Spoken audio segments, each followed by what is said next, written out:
Okay, get this. We need to talk about what is, without a doubt, the worst family lunch in the history of family lunches.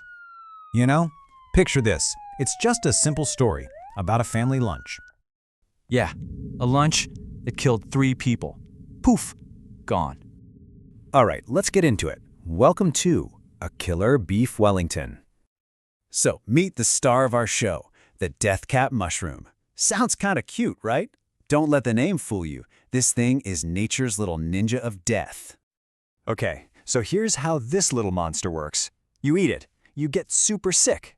But then, plot twist, you start to feel better. You're like, pew, crisis averted. Wrong. So wrong. While you're kicking back, your insides are staging a full-scale rebellion. We're talking a relentlessly progressive and quite frightening rapid deterioration into multiple organ failure. In human terms, your body just rage quits. Just look at this timeline. It's insane. July 29th, 4 people eat a nice beef Wellington. July 30th, all 4 are hospitalized with their livers basically shutting down. By August 5th, 3 of them are dead. 1 lunch, 4 guests, 3 deaths. You do the math. So, who's the culinary genius behind this disaster piece? Let's meet the cook. So this is Erin Patterson. She was an air traffic controller, a job where details are kind of important. She'd inherited millions, so this isn't some cheap money grab.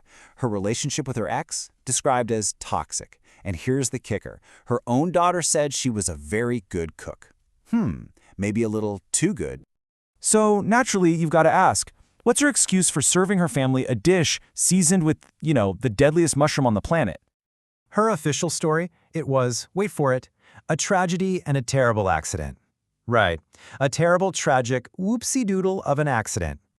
Let's just say the prosecution wasn't exactly buying it. And this, my friends, is where things go from awkward family dinner to a straight-up thriller. This is a recipe for lies. Okay, check out the I'm Totally Innocent playbook. Step 1. Take the food dehydrator, the one covered in your fingerprints and traces of, death cap mushrooms, and just toss it in a public dumpster. Genius! Step 2. Lie your face off to the cops. First, the mushrooms were from a supermarket. No, actually, an Asian grocer. You know what? Can't remember. Step 3. Wipe your phone. Factory reset. Not once, not twice, 4 times. That's not just covering your tracks, that's practically setting them on fire. Oh, but it gets better. You're gonna love this. I call it the sympathy cancer, trademark pending. She actually told people she had a life-threatening cancer. The real reason? She later admitted it was a cover for weight loss surgery because she was embarrassed. Seriously. And you thought your holiday dinners were awkward. The prosecution didn't even really have a solid motive. But the internet? Oh, the internet had thoughts. As one Reddit user so eloquently put it, people kill for much less. I mean, they're not wrong. Okay, so after a trial that had more twists and turns than a telenovela, it was finally time for the main event. Verdict? Meet the media circus. Guilty. That's it. That's the tweet. Mic drop. And the prize for this culinary crime? Life in prison. That's the max penalty in Victoria, with a standard sentence of 25 years. That gives you a lot of time to work on your cooking. And you know what happens next, right? Hollywood comes calling.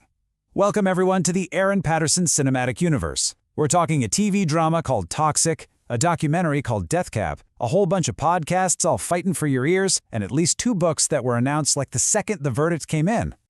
I mean, The Guardian just nailed it. They said, the mushroom murders resemble an Agatha Christie plot, and film studios, publishers, and streaming platforms know it. This story is so wild, it stopped being news and just became content. So that leaves us with just one final thought, right? With all of us about to binge the shows and listen to the podcasts, where exactly is the line between covering a true crime and just turning it into entertainment?